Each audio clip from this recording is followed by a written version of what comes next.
आप देख रहे हैं बीए न्यूज, खबर हमारी फैसला आपका। इस वक्त की बड़ी खबर। बरेली झारखंड प्रदेश के राज्यपाल की शपथ लेने के बाद पहली बार अपने गृह जनपद बरेली पहुंचे महामहिम संतोष गंगवार मीडिया से विकास भवन में रूबरू हुए। इस मौके पर उन्होंने मीडिया का आभार प्रकट किया और साथ ही बरेली के लोगों का जो प्यार मिला उसका उन्होंने दिल से आभार प्रकट किया। महामहिम राज्यपाल संतोष गंगवार 13वीं लोकसभा के दौरान भारतीय जनता पार्टी की सरकार में रहते हुए पेट्रोलियम राज्य मंत्री बनाए गए थे। उनके कार्यकाल में कई ऐसी महत्वपूर्ण योजनाओं का विस्तार हुआ जिससे देश की अर्थव्यवस्था उन्नति की ओर बढ़ी। अपने ही कार्यकाल में उन्होंने झारखंड का भी दौरा किया। वहां की बहुमूल्य खनिजों का उपयोग कैसे भारत की उन्नति में किया जाए, इसको लेकर उन्होंने कई योजनाएं बनाई थी। अब जब महामहिम संतोष गंगवार झारखंड के राज्यपाल बन गए हैं तो उनका कहना था कि झारखंड को किस तरह से और ऊंचाइयों पर ले जाया जाए, इसको लेकर राज्य गवर्नमेंट और केंद्र की गवर्नमेंट से बातचीत की जाएगी। इसके साथ साथ झारखंड में कई संस्कृति एक साथ विराजमान है, उस संस्कृति को किस तरह से विश्व पटल पर ले जाए इसको लेकर भी कार्य किया जाएगा। वहीं अब झारखंड में कुछ समय में चुनाव होने हैं, ऐसे में झारखंड के विकास और समृद्धि को नई दिशा मिले, इस पर काम होना चाहिए। मुझे ध्यान है कि जब मैं श्रम मंत्रालय में मंत्री था तब झारखंड में मैं गया था और खदान के काम में रात्रि में महिलाओं को भी काम दिया जाए इसका फैसला किया था और आदेश जारी किए थे कि रात्रि में महिलाएं भी खदानों में काम कर सकती हैं। उसको लोगों ने बहुत प्रशंसा की और पसंद किया।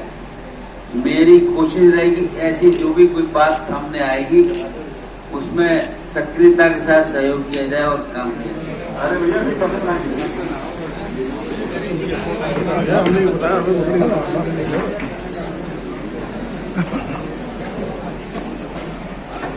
सर इस संदर्भ में आपको मिलते। अब मैं छोटी सी बात बताना चाहूंगा कि मुझे ध्यान है 15 नवंबर 2000 में अविभाजित बिहार राज्य से झारखंड अलग हुआ था और आदरणीय अटल बिहारी वाजपेयी जी की नेतृत्व वाली सरकार में इन बात जन आकांक्षाओं को ध्यान रख कि राज्य के गठन के पक्ष में मैं उस समय लोकसभा में सदस्य था। मैंने सहयोग किया था और गठन की प्रक्रिया में एक पूरा साथ दिया था और मुझे इसका एक अवसर मिला है कि मैं इस राज्य में सेवा करूं। तो 31 जुलाई को मैंने यहाँ पर कार्यभार ग्रहण कर लिया और झारखंड प्रदेश की जो सेवा करने का मुझको अवसर आदरणीय माननीय राष्ट्रपति महोदय, प्रधानमंत्री और गृह मंत्री द्वारा दिया गया है।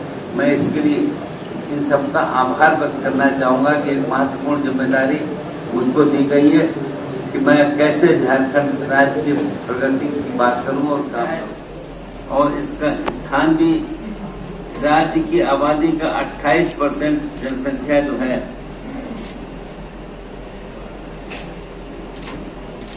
जनजातियां हैं, जिसमें 32 प्रकार की जनजातियां निवास करती हैं और एक अच्छा इनकी भाषाएं, इनकी संस्कृति, इनकी परंपराएं भी भिन्न हैं। लोकगीत और लोक नृत्य इनके विश्व प्रसिद्ध हैं।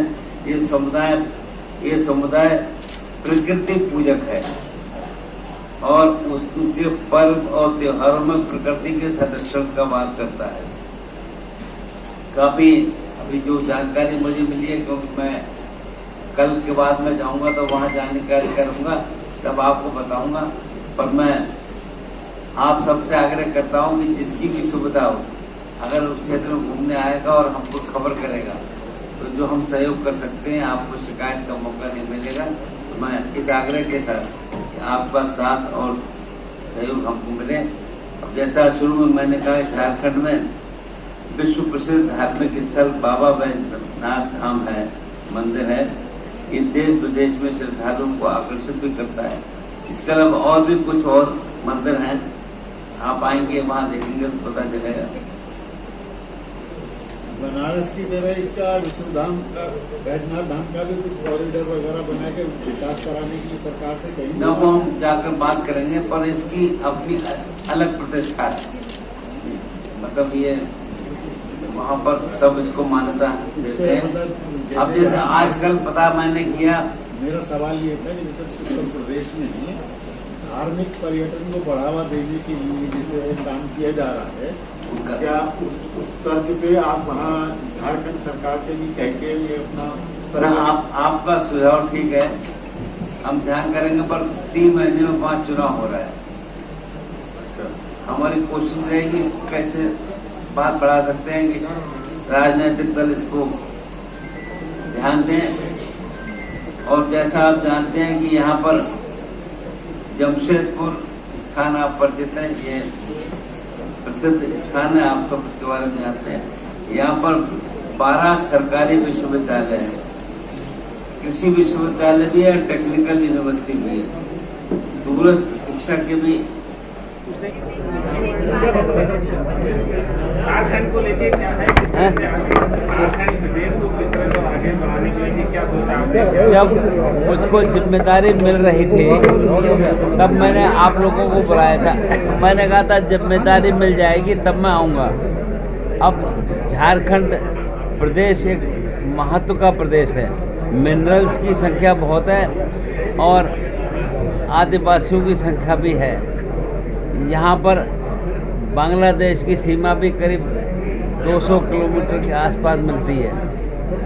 वहाँ पहुँचने के बाद ही बहुत सी बात समझ में आएगी कि कैसे वहाँ के काम में प्रगति हो और कैसे एक अच्छा सुधार की दिशा में कदम। आपने कहा कि वहाँ जो डिग्री कॉलेज है उनकी कमी है, उसको लेके शिक्षा के क्षेत्र में क्या करेंगे? अब मैं